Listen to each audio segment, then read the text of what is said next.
Looking for a way to paint fun, memorable, and just cool as heck bases for your Shatterpoint models? Look no further. This is where the fun begins.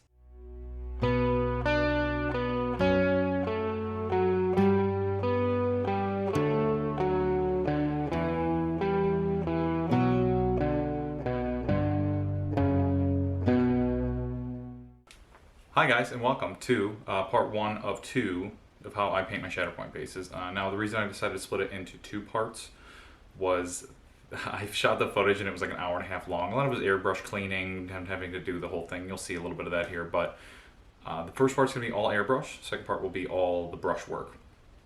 Second part is a little more optional. I think you could take what you see here and do it, especially if you're doing an army style or like just a ton of bases at one time.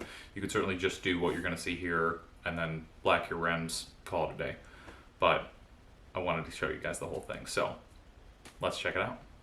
Starting off, let's take a look at our materials here. Obviously, you're going to need bases to paint. These are 3 of the 4 regular Shatterpoint ones. There's the other 2 50mm ones, but these are just the regular size character ones. We got our Tamiya flat white. This is a little bit thicker and can act a little funky. There's probably alternatives out there. We've also got the violet from Kimera, super deep and rich.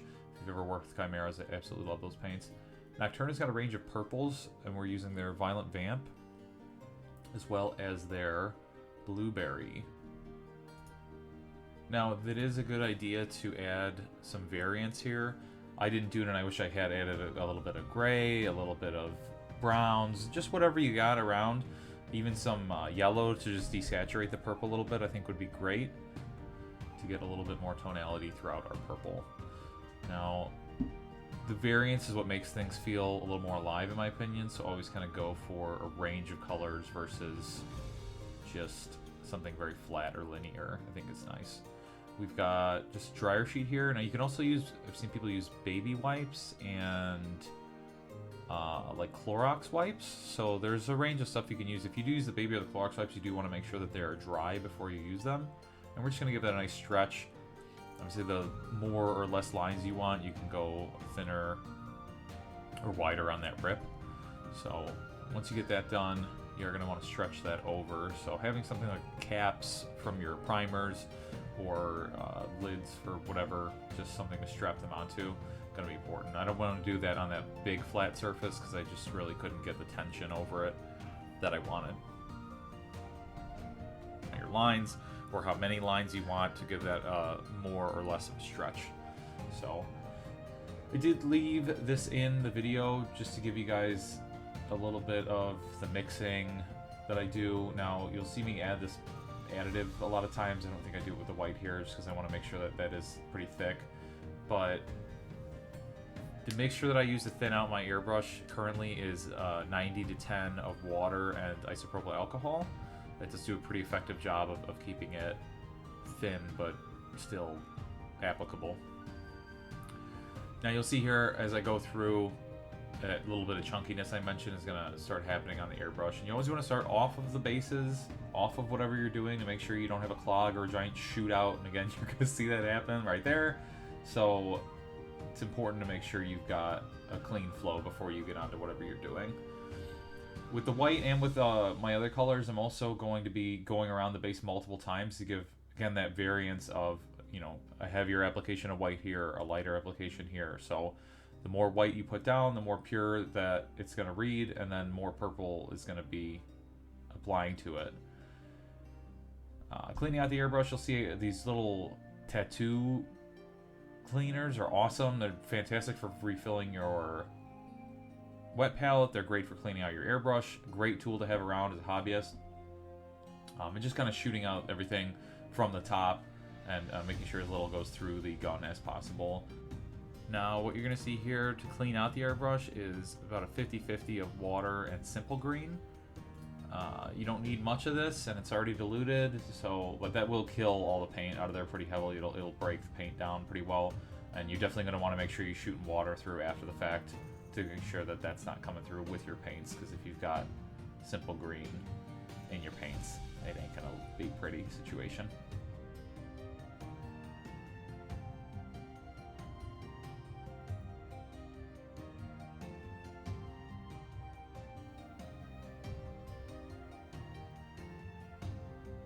And again, just going through here and making sure that we're completely cleaned out.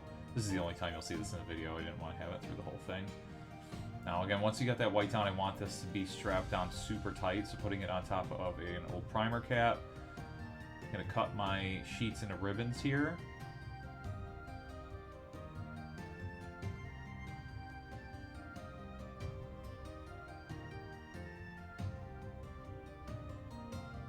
And again, stretch it out. You'll see that one that I've got on in front of me there, it's only got that little bit of area that's actually going to be used as the purple and the effect there. So I want to make sure that I've got it covered in that area. I don't really care what the effect looks like on the other part because I'm going to paint that as a different material. It's going to be sandier. So as long as that part is covered, we'll be looking good. Now make sure you've got multiple pieces of tape strapped down all around that base so you have it consistent throughout the process. If it does move, you're going to have issues.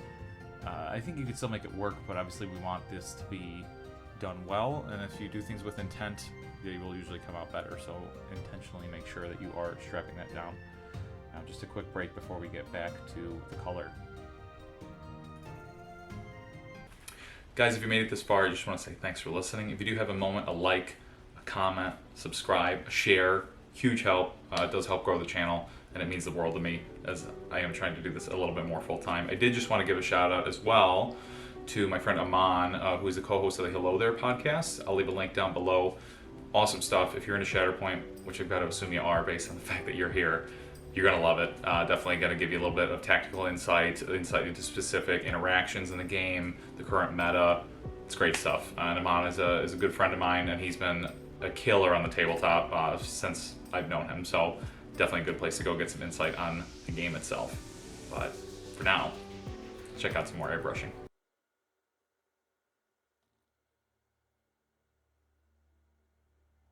Alright, moving on to the color here. We've got everybody strapped down, ready to go.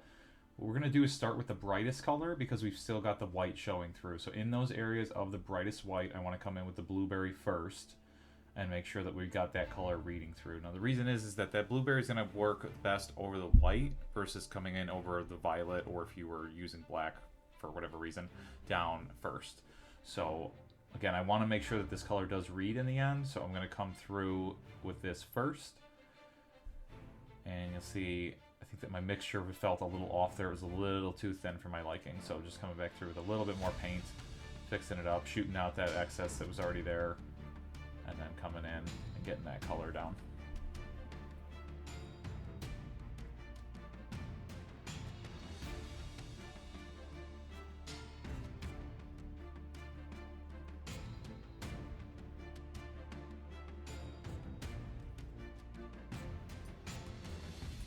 Now just a quick spray through here. We don't need to do a full clean because again we're kind of going through with similar colors. I'm not really too worried about them, and these also aren't as thick as the white, so I'm not worried about them drying inside the gun like that white does.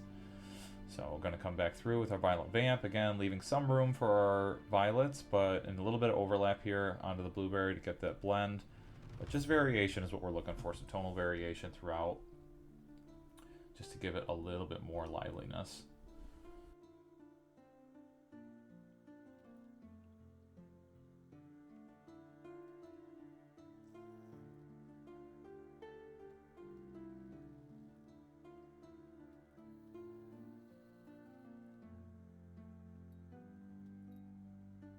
And you can see immediately how much darker that violet is, that pure pigment Kimera paint, versus those Nocturna paints. And you can see, hopefully, you can see why I decided to come in with this last.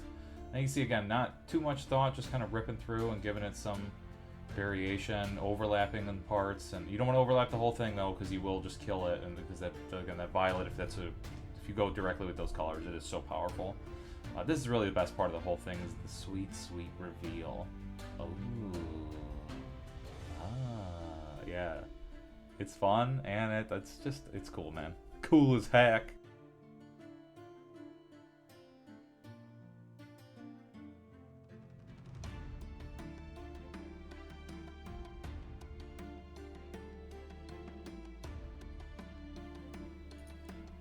And just as good the second time, gotta love it. You'll see me kind of fiddling with some bits here. It's because there's just little bits of filament or just crap left over from the sheets themselves that's on there. And again, maybe experimenting with the Clorox wipes or the baby wipes would be a better material use, but this is what I had around, so that's what I used. And a piece of advice here, if it ain't dry, don't pull it off. Let it dry completely before you go in, because you can see then I'm messing with it and it's all wet and I gotta go in there, and it worked out fine. I think it's okay. And again, like, I can come in with a brush and fix it with what we're gonna do in part 2, but better to just have it safe than sorry. So, and just a couple final views here of the bases and still, just so you can kind of get a look at them. And again, I think if you just black the bases, I think you could be fine here. I do like coming in and doing the extra little bit of work just to enhance my lighting situation, enhance, again, the drama, add a little bit more texturing, scratches, and whatever. Little lights in there. You can see all that kind of going on there, just to kind of fill you in there. And then here is the finished models on the finished bases. And you see that the models themselves are a much more involved process, but I think it looks pretty cool. I think if you wanted something more purely marble, there's stuff you can do to do that, but this is what we wound up with. Guys, thanks for checking it out. Again, if you have a moment to like, comment, subscribe, it means the world to me. There will be a part 2 coming soon. Again, that'll be all the brush work, kind of touch up the base edges, give it a little bit more drama, a little bit more color variation. So some easy stuff to do to take this to the next level. Until then, take it easy.